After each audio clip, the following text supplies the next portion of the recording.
سیدنا انس رضی اللہ تعالیٰ عنہ کہتے ہیں کہ ایک دفعہ آپ صلی اللہ علیہ وسلم کی مرض وفات کے دن کی بات ہے، ان دنوں کی، کہ سیدنا ابو بکر صدیق رضی اللہ تعالیٰ عنہ اور سیدنا عباس ابن عبد المطلب رضی اللہ تعالیٰ عنہ وعلیہم السلام، یہ دونوں انصار کی ایک مجلس کے پاس سے گزر رہے تھے. تو انصار جو ہے وہ آپ صلی اللہ علیہ وسلم کی مجلس کو یاد کر کے رو رہے تھے کہ وہ وقت بھی تھا کہ آپ صلی اللہ علیہ وسلم بیمار نہیں تھے، ہم روزانہ آپ کی باتیں سنتے تھے.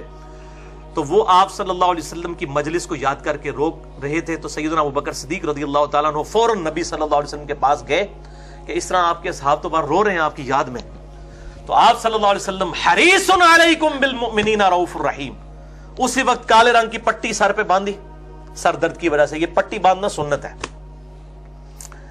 تو آپ صلی اللہ علیہ وسلم اصحاب کا سہارا لیتے ہوئے سیدنا فضل ابن عباس اور سیدنا علی ابن ابی طالب رضی اللہ تعالی عنہما وعلیہم السلام ان کے سہارے کے ساتھ مسجد میں آئے، ممبر پہ چڑھے.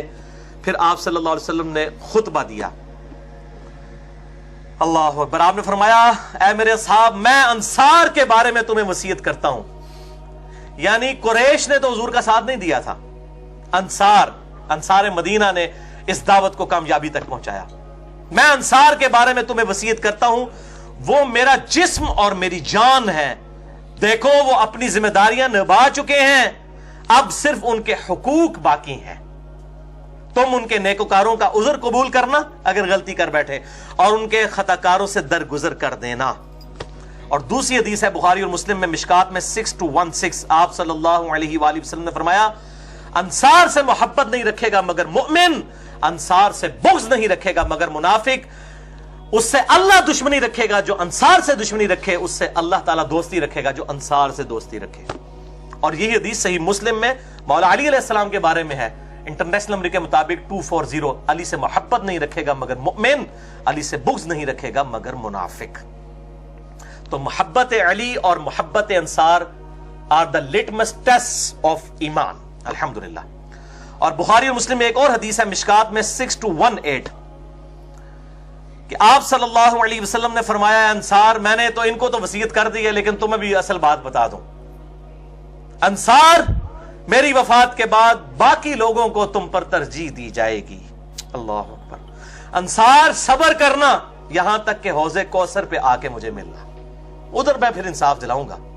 تو حوض کوثر پہ مٹھائی نہیں کھلائی جائے گی. پھر سحقن سحقن لمن غیر بعدی، سحقن سحقن لمن بدل بعدی. ان پر پھٹکار ہو جنہوں نے میری وفات کے بعد میرے دین کو بدل دیا، ان کو مجھ سے دور کر دو. تو یہی انصار تھے جو واقعہ حرہ میں یزید کی فوجوں کے ہاتھوں قتل ہوئے، اور سیدنا علی رضی اللہ تعالیٰ عنہ کو تکلیفیں بنو امیہ کی طرف سے پہنچی. تو آپ صلی اللہ علیہ وسلم فرمایا کہ ان کا حساب و کتاب جو ہے وہ پھر حوض کوثر پہ ہوگا. آپ صلی اللہ علیہ وآلہ وسلم نے پہلے ہی انصار سے کہہ دیا تھا. اب یہ ڈیٹیل طرف ٹاپک ہے، اور میرے بھائیو آپ دیکھیں جستا جستا یہ میں 17 کے اندر جو ہے وہ 40-50 احادیث الحمدللہ بیان ہو رہی ہیں. 8ویں حدیث صحیح بخاری سے ہے مشکات میں 5965. اما عائشہ رضی اللہ تعالیٰ عنہ کہتی ہیں کہ آپ صلی اللہ علیہ وسلم اپنی وفات کے دنوں میں اکثر یہ بات مجھ سے کہا کرتے تھے کہ اے عائشہ، جو میں نے 4 سال پہلے خیبر کے موقع پر کھانا کھایا تھا زہر آلود، وہ اس زہر کی تکلیف میں ہمیشہ محسوس کرتا آیا ہوں، اور اب تو لگ رہا ہے گویا وہ زہر میری شہرت کو کاٹ رہا ہے. اور آپ صلی اللہ علیہ وسلم کی وفات اسی زہر کی وجہ سے ہوئی. وہ 4 سال تک اللہ تعالیٰ نے اس کو یعنی کہ اس کے اثر کو روک کر رکھا. آپ صلی اللہ علیہ وسلم کو شہادت کا مرتبہ بھی عطا فرمانا تھا، تو اس کے ذریعے پھر اللہ تعالیٰ نے آپ صلی اللہ علیہ وسلم کو شہادت کا رتبہ عطا فرمایا. صحیح بخاری 5965، مشکات کے اندر 5965 ہے. اور اس واقعے کی پوری ڈیٹیل سنن ابی داؤد میں ہے 4512، صحیح بخاری میں 3169 اور مشکات میں 5935 انٹرنیشنل نمبر کے مطابق، کہ ایک یہودی عورت تھی، اس نے آپ صلی اللہ علیہ وسلم کی دعوت کی، بھونی ہوئی بکری تھی، اس کے اندر زہر ملا دیا.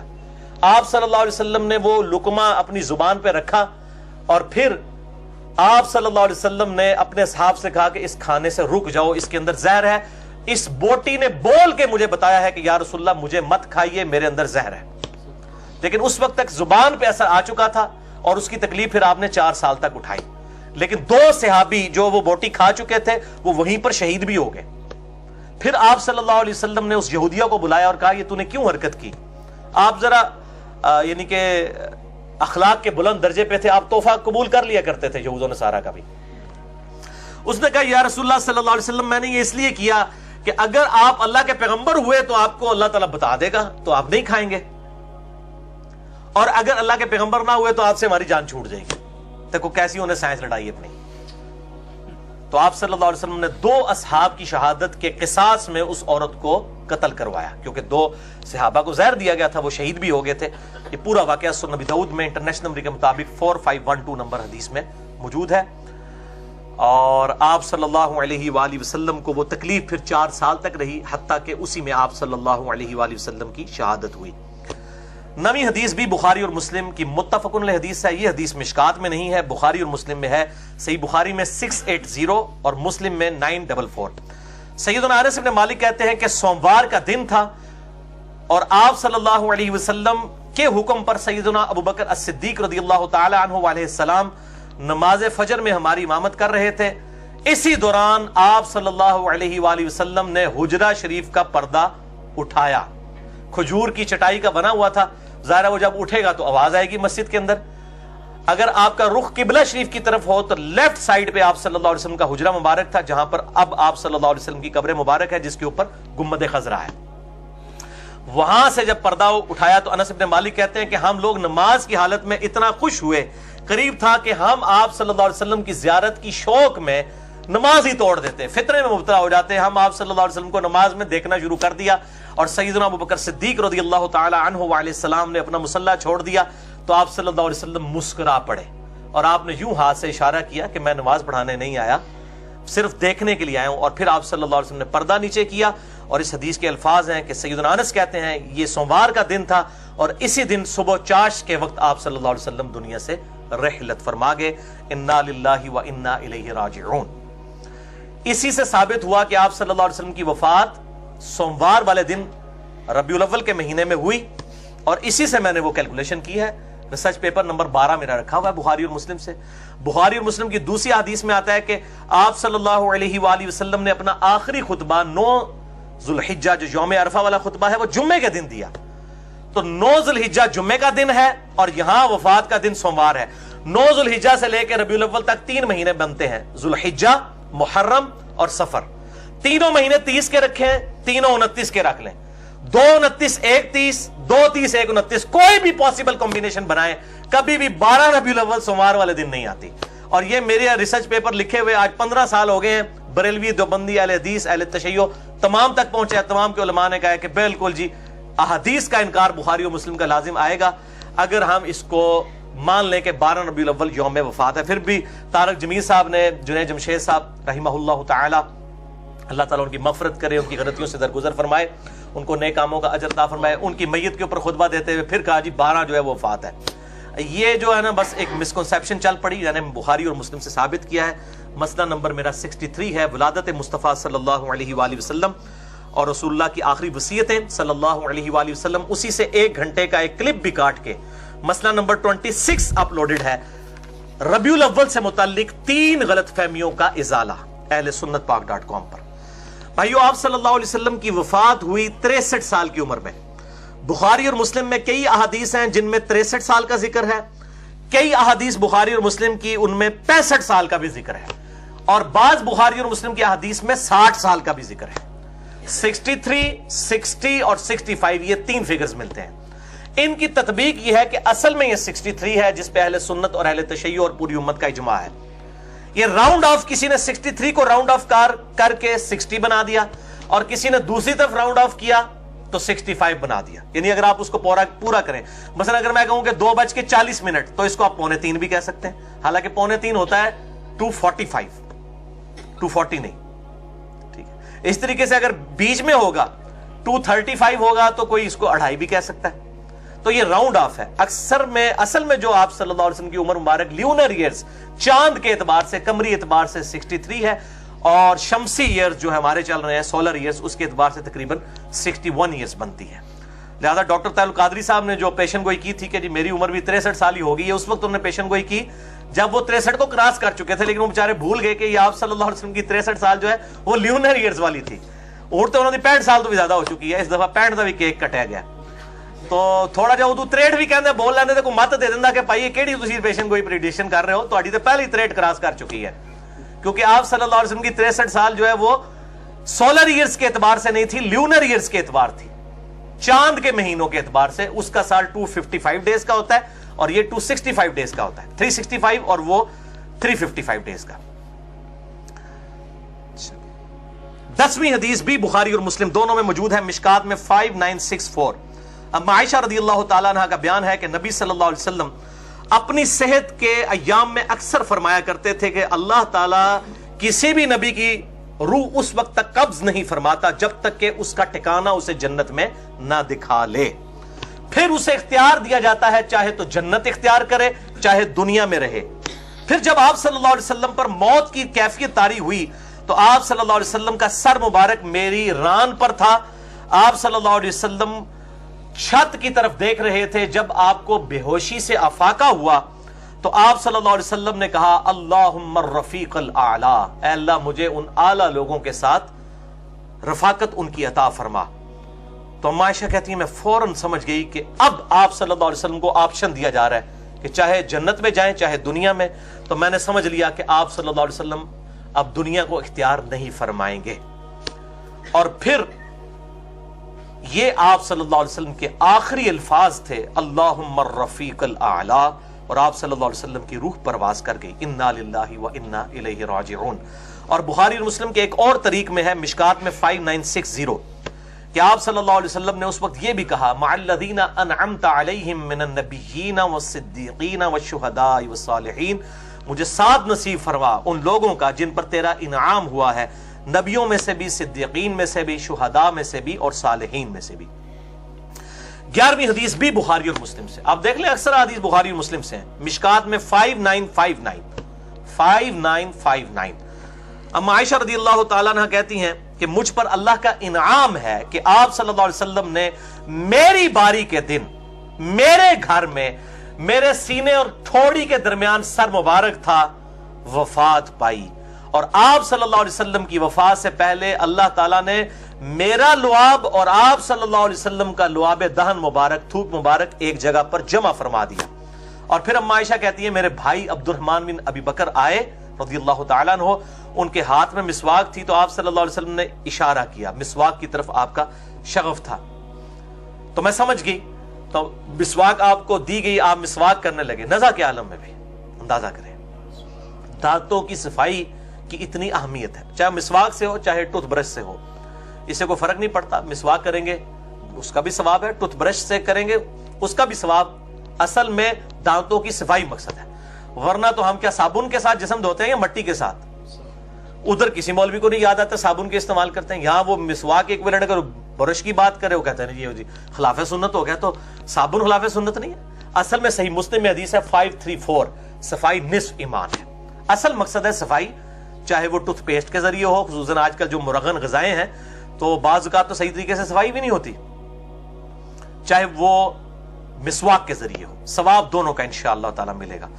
تو آپ صلی اللہ علیہ وسلم نے چبائی سخت تھی تو اما عائشہ کہتی ہیں کہ چبائی نہ گئی, تو میں نے آپ صلی اللہ علیہ وسلم سے مسواک لے کے اس کو چبا کے تو آپ صلی اللہ علیہ وسلم کے منہ مبارک میں ڈالی. تو وہ یہ کہہ رہی ہیں کہ میرا تھوک اور نبی صلی اللہ علیہ وسلم کا لعاب دہن جمع ہو گیا. آپ نے چبائی تو آپ کا تھوک مبارک سیدہ عائشہ کے منہ میں آیا, اور سیدہ عائشہ کا جو لعاب دہن ہے وہ نبی صلی اللہ علیہ وسلم کے لعاب دہن میں دوبارہ گیا. اور کہتی ہیں یہ میری, آپ دیکھیں کہ اصحاب جو ہے کتنی چھوٹی چھوٹی چیزوں کو نوٹ کیا کرتے تھے کہ ہمیں یہ شرف حاصل ہے.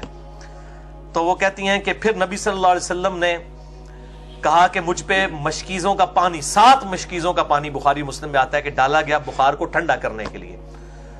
بعض بخار جو ہے پانی سے ٹھنڈے ہو جاتے ہیں, ہر بخار کے اندر پانی جو ہے وہ فائدہ مند نہیں ہوتا, لیکن بعض بخار میں فائدہ مند ہو جاتا ہے. تو پانی ڈالا گیا تاکہ بخار کا اثر کم ہو. پھر آپ صلی اللہ علیہ وسلم نے فرمایا اللہ کے سوا کوئی معبود نہیں اور موت کی سختیاں حق ہیں, یعنی ہوتی ہیں. پھر آپ صلی اللہ علیہ وسلم نے دست مبارک یوں آسمان کی طرف بلند کیا اور کہا اللہم الرفیق الاعلی, اللہم الرفیق الاعلی, اور یہی بات کرتے رہے. اور سیدہ عائشہ کہتی ہیں پھر آپ صلی اللہ علیہ وسلم کے ہاتھ مبارک نیچے تشریف لے آئے اور آپ صلی اللہ علیہ وسلم دنیا سے تشریف لے گئے. انا للہ و انا الیہ راجعون. اور بخاری میں 4451 نمبر حدیث ہے. اسی میں الفاظ ہیں. اما عائشہ کہتی ہیں کہ نبی صلی اللہ علیہ وسلم کا لعاب دہن اور میرا تھوک اللہ تعالیٰ نے ایک جگہ پر جمع کر دیا فی آخر یوم من الدنیا, جو آپ صلی اللہ علیہ وسلم کی اس دنیا کی زندگی کا آخری دن تھا, وہ اول یوم من الآخرہ, اور آخرت کی زندگی کا پہلا دن تھا. یعنی وہ دنیا کی زندگی کا آخری دن تھا, اس کے بعد دنیا سے آپ چلے گئے. اب آخرت کی زندگی آپ کی, حیات النبی کا عقیدہ آخرت کی زندگی کے اعتبار سے ہے. مسئلہ نمبر 5 میرا سن لیجئے, 2 گھنٹے کی گفتگو. بھائیو اسی حدیث میں ایک امپورٹنٹ چیز ہے میں جو ڈسکس کرنا ضروری سمجھتا ہوں. یہی حدیث بخاری اور مسلم کی کہ اما عائشہ کی گود میں تھوڑی اور سینے کے درمیان والے حصے میں آپ صلی اللہ علیہ وسلم کا سر مبارک تھا, وفات ہوئی. اسی حدیث کا ایک طریق مسند احمد میں ہے, جلد 6 پیج 274, انٹرنیشنل نمبر کے مطابق 26391 جس حدیث کو شیخ شعیب ارنوت نے بھی صحیح کہا ہے اور شیخ غلام مصطفیٰ ظہیر حافظہ اللہ تعالی نے بھی اس کو صحیح کہا ہے, بلکہ اپنے السنہ رسالے میں 15 نمبر میں 15 نمبر میں محرم 1431 ہجری اور جنوری 2010 کے اندر, بلکہ اس وفات النبی والی جو کتاب ہے اس کے اندر بھی انہوں نے اس روایت کو لکھا ہے اور اس کی صحت کا حکم لگایا ہے. اس کا صفحہ نمبر میں آپ کو بتا دیتا ہوں, وہ ہے 116 وفات النبی والا سنن نسائی الکبریٰ میں. یہاں پہ بھی انہوں نے اس چیپٹر میں درج کیا ہے کہ بخاری اور مسلم کے وہی الفاظ موجود ہیں جو مشکات میں 5959 ہے کہ آپ صلی اللہ علیہ وسلم کی وفات اما عائشہ کہتی ہیں میری ٹھوڑی اور سینے کے درمیان والی جگہ میں ہوئی. اور مسند احمد کا میں نے حوالہ دیا, اس میں آگے الفاظ ہیں پھر جب آپ صلی اللہ علیہ وسلم فوت ہو گئے تو میں نے آپ صلی اللہ علیہ وآلہ وسلم کا سر مبارک تکیے پر رکھا, میں نے اس میں کسی پر ظلم نہیں کیا, یعنی میں نے اپنی جان پہ خود ظلم کیا, میں نے کسی پہ ظلم نہیں کیا. میری ناسمجھی اور کم عمری کا نتیجہ تھا کہ وفات کے بعد میں نے سر مبارک تکیہ پر رکھا اور باقی عورتوں کے ساتھ اپنے چہرے اور سینے کو پیٹنا شروع کر دیا. ظاہر ہے حضرت عمر نے تلوار نکال لی تھی, یہ تو پھر بھی عورت تھی نا, وہ مرد ہو کے ان پر یہ کیفیت طاری ہو گئی آپ صلی اللہ علیہ وآلہ وسلم کی غم کی وجہ سے. تو اس حدیث سے اہل تشیع ماتم کا ثبوت لیتے ہیں, حالانکہ اس میں الفاظ موجود ہیں کہ میری ناسمجھی اور کم عمری کا نتیجہ تھا. اما عائشہ نے خود مان لیا کہ مجھ سے غلطی ہوئی, یہ نہیں کہ وہ ہر سال ماتم کرتی تھی, پھر وہ اس وقت ایک جذباتی کیفیت تھی, وہ ہو سکتی ہے, اور اس پہ ظاہر ہے کہ انہوں نے کہا کہ میں نے کسی پر ظلم نہیں کیا, میں نے اپنے اوپر خود ظلم کیا, لہٰذا اس سے ماتم کا ثبوت نکالنا بالکل غلط ہے. اب بھائیو اگلی 2 کریٹیکل احادیث ہیں آپ صلی اللہ علیہ وسلم کی وفات, جنازہ اور غسل اور قبر مبارک صلی اللہ علیہ وسلم سے ریلیٹڈ, لیکن اس سے پہلے ایک دفعہ دروشی پڑھ لیجئے. اللہم صلی علی محمد وعلی آل محمد کما صلیت علی ابراہیم وعلی آل ابراہیم انک حمید مجید. اللہم بارک علی محمد وعلی آل محمد کما بارکت علی ابراہیم وعلی آل ابراہیم انک حمید مجید. 12ویں حدیث صحیح بخاری کی کریٹیکل ترین حدیث ہے اور کم از کم 5 طرق اس کے صحیح بخاری میں ہیں. انٹرنیشنل نمبر کے مطابق 1241 1242 3667 3668 4454. مشکات میں یہ موجود نہیں, اس لیے میں نے اس کا نمبر نہیں بتایا. اما عائشہ رضی اللہ تعالیٰ عنہ کہتی ہیں کہ جب آپ صلی اللہ علیہ وآلہ وسلم کی وفات ہوئی, بہت کریٹیکل حدیث ہے, سیدنا ابو بکر الصدیق رضی اللہ تعالی عنہ علیہ السلام میرے حجرے میں داخل ہوئے, آپ صلی اللہ علیہ وسلم کے سر مبارک سے کپڑا ہٹایا, صحیح بخاری 1241, ماتھے پر بوسہ دیا اور پھر سیدنا ابو بکر نے رونا شروع کر دیا. پھر آپ صلی اللہ علیہ وسلم کی میت مبارک کو مخاطب کر کے عرض کی, یا نبی اللہ, اے اللہ کے نبی صلی اللہ علیہ وآلہ وسلم, لا یجمع اللہ علیک موتین, اللہ تعالیٰ آپ پر 2 موتیں جمع نہیں کرے گا. ایک موت تو ہر شخص کو آنی ہے, کل نفس ذائقۃ الموت, اس کے بعد آپ کی ہمیشہ کی زندگی شروع ہو چکی ہے آخرت کی.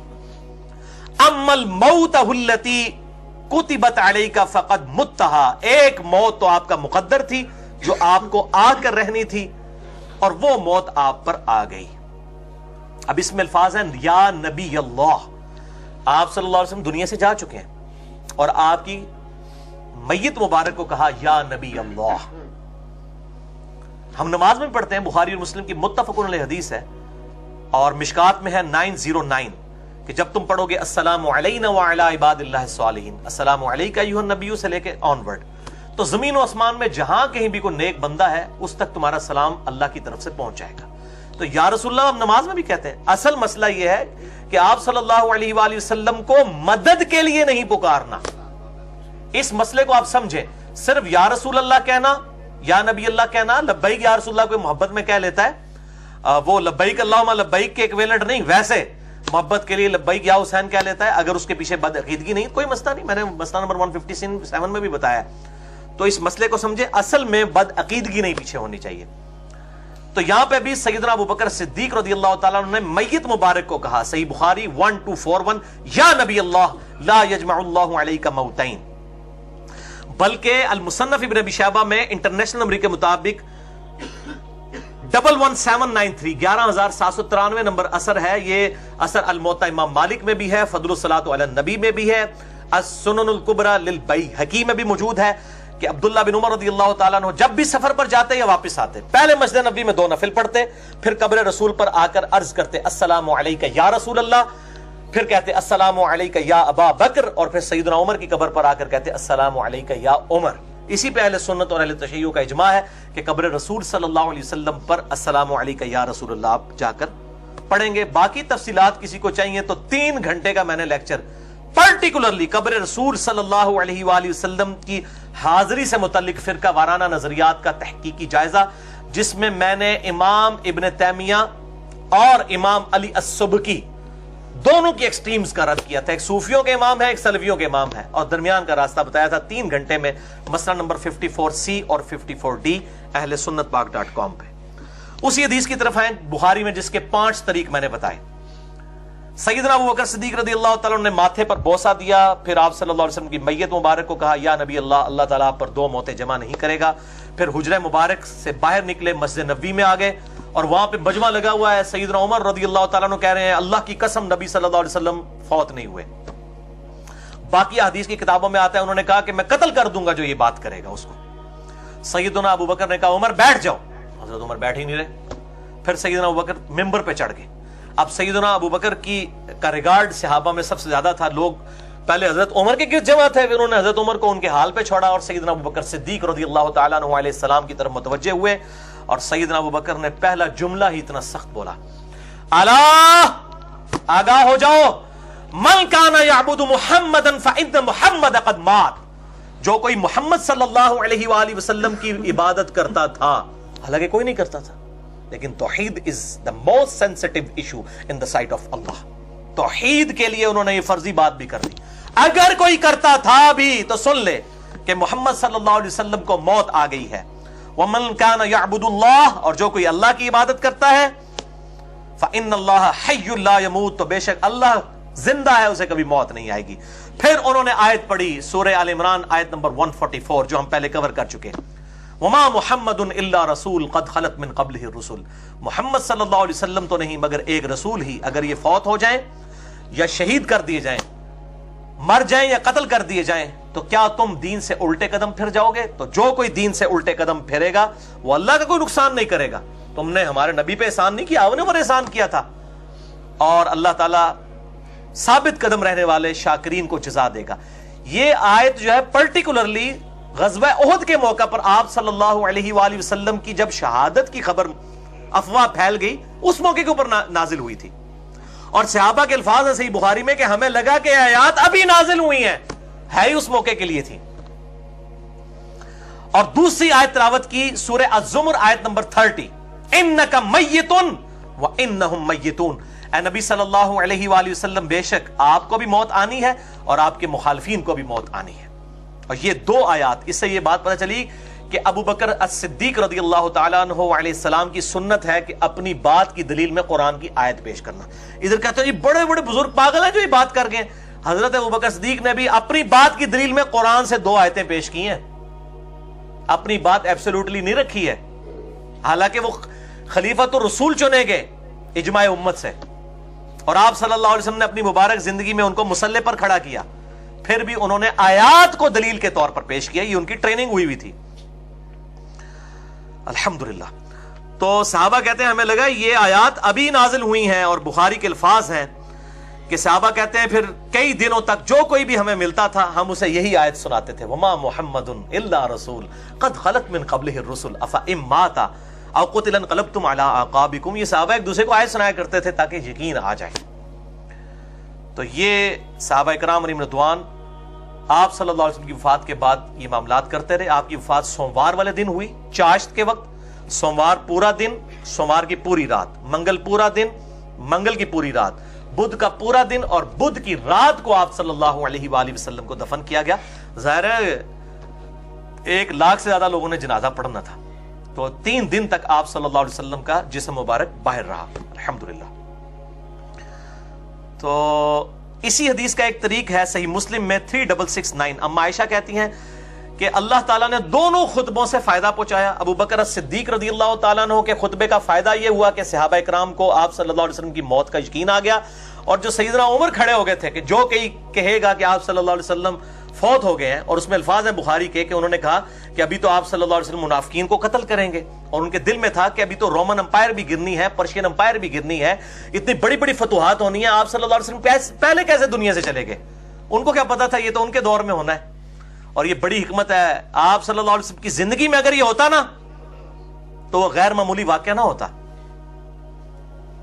سکندر اعظم نے اپنی زندگی میں فتوحات کی ہیں, مرنے کے بعد اس کا گراف نیچے آیا ہے, اور ہمارے نبی صلی اللہ علیہ وسلم کی وفات کے بعد رومن امپائر اور پرشین امپائر گری ہے, جبکہ عرب کے کتنے قبائل مرتد ہو گئے تھے.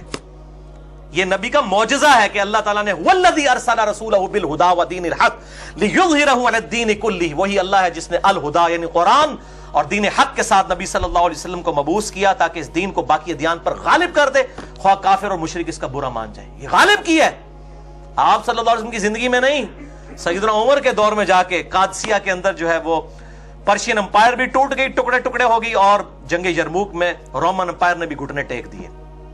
حالانکہ کتنے قبائل مرتد ہو گئے تھے, کسی نے سوچا نہیں تھا کہ یہ ساری جمعیت جو ایک لیڈر محمد رسول اللہ صلی اللہ علیہ وآلہ وسلم کے انڈر جمع تھی وہ بکھر گئی. اور یہی ہیں جن کے بارے میں بخاری و مسلم میں حدیث ہے, میرے حوض کوثر پہ کچھ اصحاب لائے جائیں گے, الفاظ ہے اصحاب ہوں گے, میرے صحابہ ہوں گے. میں کہوں گا اصحابی اصحابی, یہ تو میرے صحابہ ہیں, میرے صحابہ ہیں. مجھے کہا جائے گا کہ انہوں نے آپ کے دین کو بدل دیا آپ کے بعد, آپ کو نہیں پتا یا رسول اللہ. آپ کہتے ہیں میں پھر کہوں گا سحقا سحقا لمن غیر بعدی, سحقا سحقا لمن بدل بعدی. ان پہ پھٹکار ہو, ان کو مجھ سے دور کر دو جنہوں نے میری وفات کے بعد میرے دین کو بدل دیا.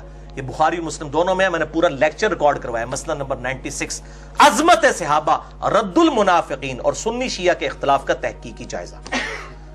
جو آپ صلی اللہ علیہ وسلم کی زندگی میں مسلمان تھے اور ابو بکر الصدیق رضی اللہ تعالیٰ عنہ وہ علیہ السلام کے خلاف کھڑے ہو گئے, مرتد ہو گئے, ان کے خلاف جنگ کی گئی, تو ظاہر مرتد وہی ہوتا ہے جو پہلے مسلمان تھا, وہ اصحاب تھے, قانوناً اصحاب تھے, بعد میں وہ مرتد ہو گئے. تو یہ میرے بھائیوں بہت کریٹیکل حدیث ہے.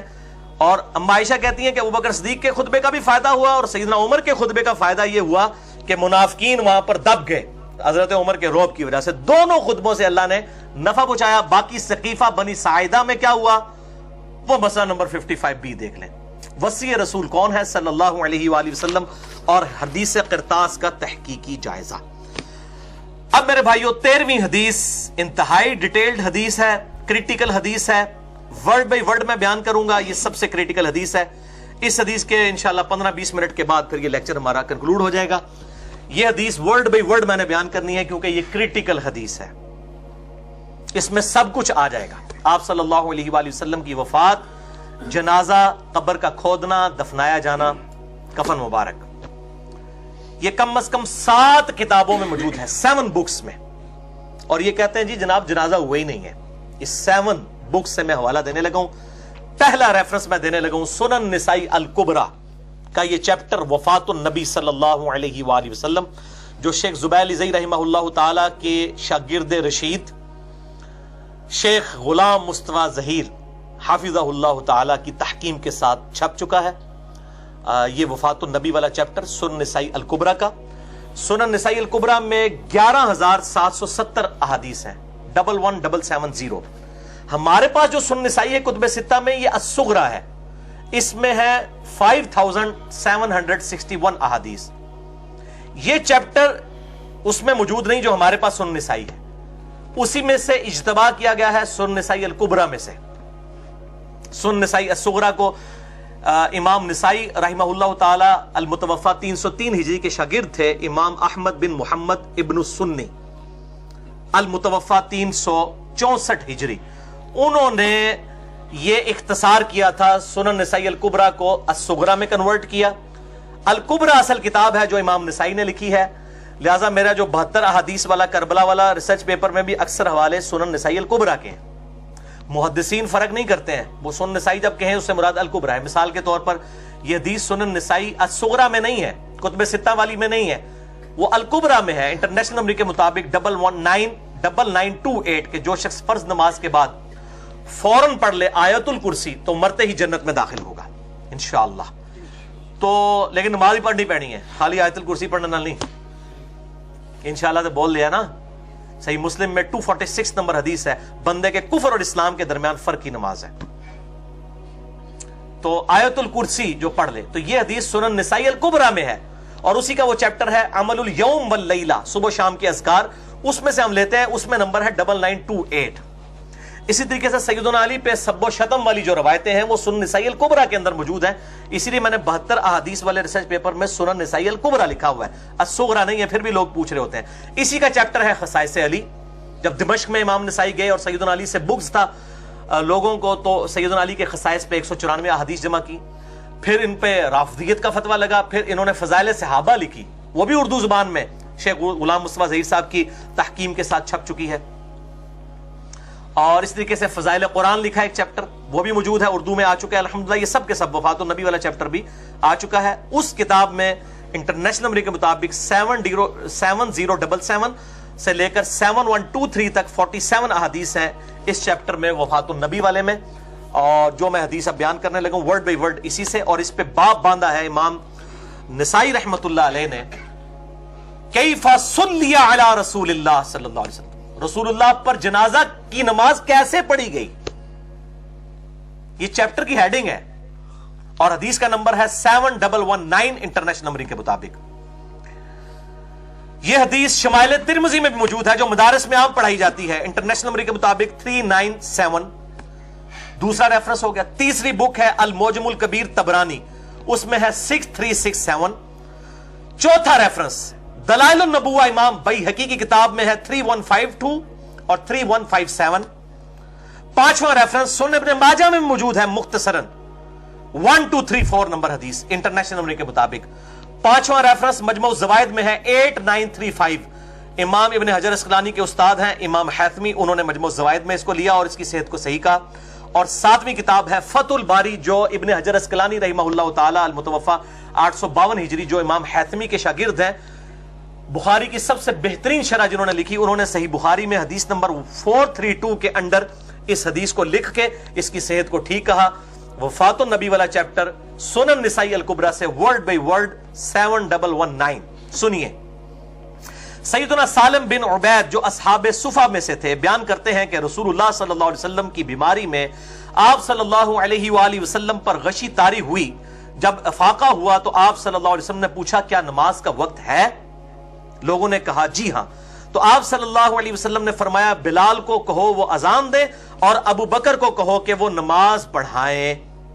پھر آپ صلی اللہ علیہ وسلم پر دوبارہ غشی طاری ہو گئی، جب افاقہ ہوا تو آپ صلی اللہ علیہ وسلم نے فرمایا کیا نماز کا وقت ہو گیا؟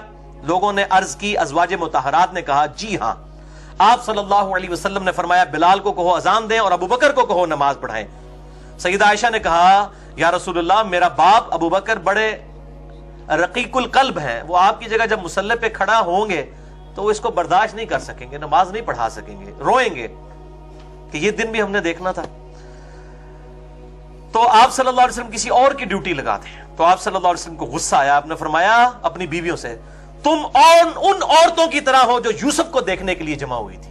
دیکھیں اتنا آپ کو غصہ آیا اپنی بیویوں پہ کہ میں جب کہہ رہا ہوں تو پھر تم لوگ یہ آگے سے آرگومنٹ کیوں کر رہی ہو؟ ابو بکر کو کہو نماز پڑھائیں۔ پھر آپ صلی اللہ علیہ وآلہ وسلم نے دوبارہ کہا بلال کو کہو اذان دیں، ابو بکر کو کہو نماز پڑھائیں۔ پھر سیدنا بلال کو اذان کہنے کا کہا گیا اور سیدنا ابو بکر صدیق رضی اللہ تعالیٰ عنہ علیہ السلام نے نماز پڑھائی۔ جب جماعت کھڑی ہو گئی تو آپ صلی اللہ علیہ وسلم نے فرمایا کیا جماعت کھڑی ہو گئی ہے؟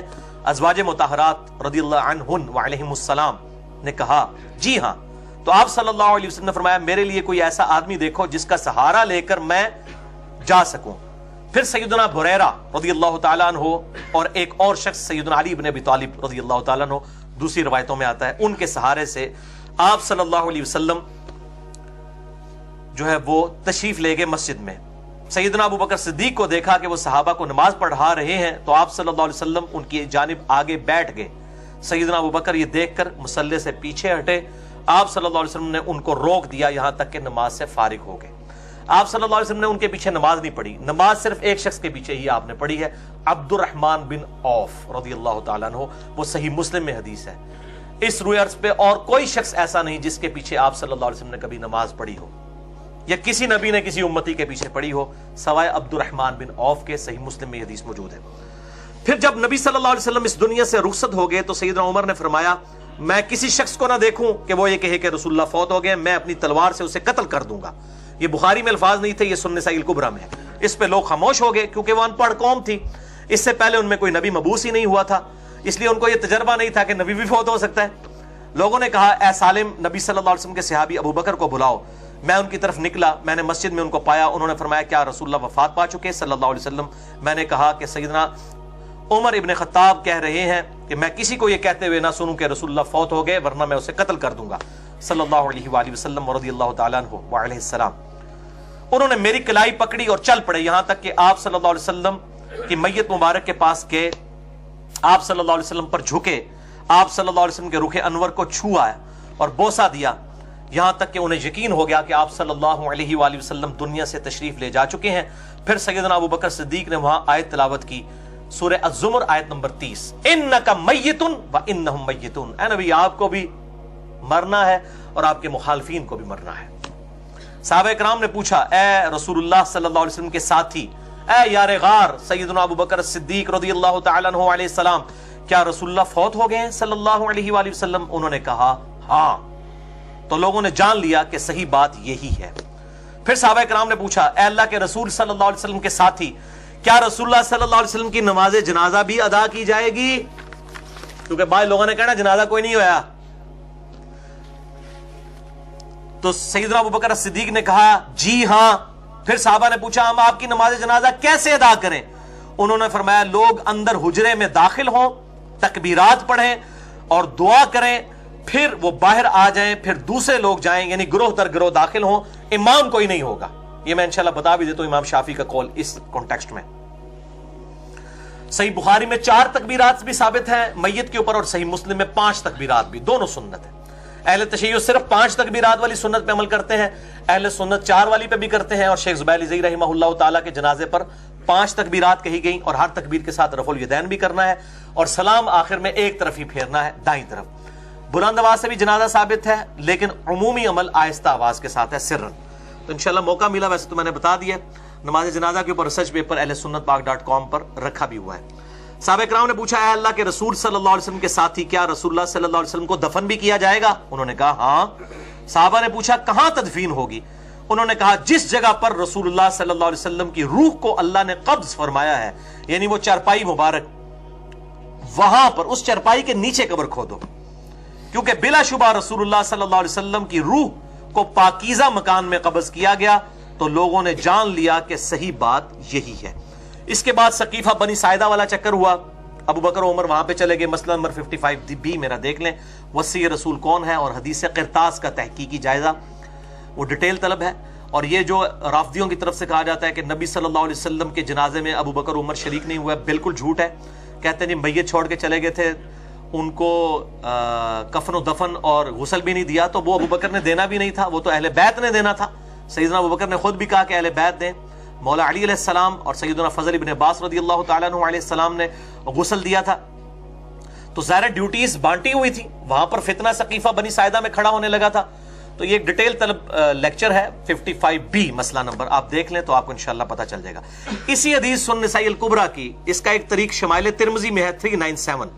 یہ بھی شیخ زبیر علی رحمہ اللہ تعالیٰ کی تحکیم کے ساتھ شمائل ترمذی چھپ چکی ہے. 417 احادیث ہیں 417. اس میں 397 نمبر ہے. کہ لوگوں نے پوچھا رسول اللہ صلی اللہ علیہ وسلم کے ساتھی یہ بتائیے کہ آپ صلی اللہ علیہ وسلم کی نماز جنازہ کس طرح ادا کی جائے گی؟ تو ابو بکر صدیق رضی اللہ تعالیٰ عنہ نے کہا کہ لوگ حجرے میں داخل ہوں گے، تکبیرات پڑھیں گے، درود پڑھیں گے اور دعا کریں گے. یہی ہوتا ہے، تکبیر کہی جاتی ہے، اس کے بعد دوسری تکبیر کے بعد درود، پہلی تکبیر کے بعد سورۃ الفاتحہ، پھر دوسری کے بعد درود، اور تیسری میں پھر جو ہے وہ دعا مانگی جاتی ہے. ثنا ثابت نہیں، پہلی تکبیر کے بعد سورہ فاتحہ اور سورت ملانا ثابت ہے. پھر وہ باہر آ جائیں گے، اسی طریقے سے باقی لوگ بھی داخل ہوں گے. اسی لیے تو 3 دن لگ گئے نا جی. منڈے کو چاشت کے وقت صبح کے وقت ڈیتھ ہوئی اور بدھ کی رات کو آپ صلی اللہ علیہ وآلہ وسلم کو دفنایا گیا. اسی کانٹیکسٹ میں امام شافعی کا قول ہے صحیح سند کے ساتھ، سنن الکبریٰ البیہقی میں 6698 نمبر ہے، جلد 4 اور پیج 30 پہ. ابن عباس کہتے ہیں سب سے پہلے مردوں نے جنازہ پڑھا، جوک در جوک قافلوں کی شکل میں اندر گئے اور دوسری طرف سے باہر نکلے. اس کے بعد عورتوں نے جنازہ پڑھا، اس کے بعد بچوں نے جنازہ پڑھا. اور اس کے ساتھ امام بہیقی نے امام شافعی کا قول صحیح سند سے نقل کیا ہے اسی نمبرنگ کے اندر، کہ وہ کہتے ہیں کہ صحابہ کرام یہ نہیں چاہتے تھے کہ نبی صلی اللہ علیہ وسلم کے جنازے کی نماز کا کوئی امام بنے، کیونکہ وہ آپ صلی اللہ علیہ وسلم کی عظمت کا اظہار چاہتے تھے کہ آپ کی میت کی موجودگی میں بھی کوئی شخص مصلی امامت پہ کھڑا نہ ہو. یہ پروٹوکول دیا گیا آپ صلی اللہ علیہ وآلہ وسلم کی میت مبارک کو بھی، کہ آپ کی میت کی موجودگی میں بھی کسی نے مصلی پر نہیں کھڑا ہوا. انڈیویجول نماز جنازہ ادا کی گئی، تکبیرات بھی، درود شریف بھی، دعائیں بھی پڑھی گئیں انڈیویجول، پہلے مردوں نے، پھر عورتوں نے، اور پھر بچوں نے. اسی کانٹیکسٹ میں جامعہ ترمذی اور سنن ابن ماجہ میں حدیث ہے، مشکات میں 5963 ہے اور سنن نسائی الکبریٰ میں 7122، کہ جب صحابہ کرام میں اختلاف ہوا تو سیدنا ابو بکر صدیق رضی اللہ تعالیٰ عنہ نے کہا کہ اللہ تعالیٰ اپنے نبی کی روح کو وہیں پر قبض فرماتا ہے جہاں پر اللہ پسند کرتا ہے، لہٰذا آپ صلی اللہ علیہ وآلہ وسلم کی قبر مبارک آپ کی اس چرپائی کے نیچے کھودی جائے. بعض اصحاب نے کہا کہ آپ کو بیت المقدس لے جاتے ہیں جہاں 4000 انبیاء کی قبریں ہیں، بعض نے کہا بقیع غرقد لے جاتے ہیں، لیکن سیدنا ابوبکر صدیق نے کہا کہ میں نے نبی صلی اللہ علیہ وسلم سے یہ بات سنی ہے کہ اللہ تعالیٰ نبی کی روح وہیں پر قبض کرتا ہے جہاں وہ پسند فرمائے. تو جب اللہ تعالیٰ کے نزدیک یہ پسندیدہ جگہ ہے اور وہ ایسی پسندیدہ ہے، ریاض الجنہ ہے، بخاری اور مسلم کی حدیث ہے، میرے گھر سے لے کر میرے ممبر تک جنت کے ٹکڑوں میں سے ایک ٹکڑا ہے. نبی صلی اللہ علیہ وسلم جنت کے ٹکڑے میں دفن ہے. مسئلہ نمبر 5 میرا حیات النبی کے اوپر ریکارڈڈ موجود ہے، تو جسے شوق ہو تو وہ دیکھ سکتا ہے، باقی ڈیٹیلز اسی میں موجود ہیں. اور سیدنا ابوبکر صدیق نے کہا کہ نبی صلی اللہ علیہ وسلم کی قبر مبارک یہاں پر کھودو. حجرہ عائشہ کے اندر کھودی گئی، آج اسی حجرہ مبارک کے اوپر گنبد خضرا ہے. باقی ڈیٹیل مسئلہ نمبر 54C اور D میں دیکھ سکتے ہیں. قبر رسول صلی اللہ علیہ وسلم کی حاضری سے متعلق فرقہ وارانہ نظریات کا تحقیقی جائزہ. بس اب ہمارا لیکچر انشاءاللہ 15 منٹ کا ہی رہ گیا ہے. اگلی صرف 3 حدیثیں مختصر باقی ہیں.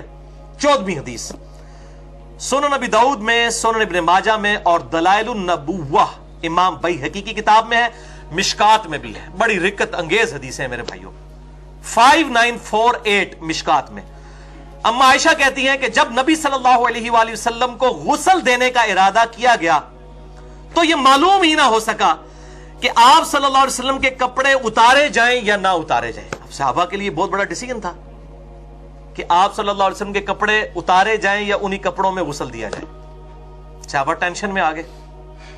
اور اما عائشہ کہتی ہیں چنانچہ اللہ تعالیٰ نے اسی وقت اصحاب کے اوپر نیند طاری کر دی، اور اس قدر نیند طاری کی کہ ان کی ٹھوڑیاں سینوں کے ساتھ لگیں، یعنی وہ چاہتے ہوئے بھی اپنی اونگ کو روک نہ سکے. اور اسی اونگ کی حالت میں حجرہ عائشہ کے کارنر سے ایک نامعلوم آواز کسی فرشتے کی ہوگی سنائی دی کہ اللہ کے نبی کو ان کے کپڑوں سمیت غسل دیا جائے، کپڑے کوئی نہ اتارے. اللہ اکبر. اور پھر صحابہ کرام علیہم رضوان نے، اہل بیت نے، سیدنا علی اور فضل ابن عباس رضی اللہ تعالی عنہما نے آپ صلی اللہ علیہ وآلہ وسلم کو کپڑوں سمیت غسل دیا.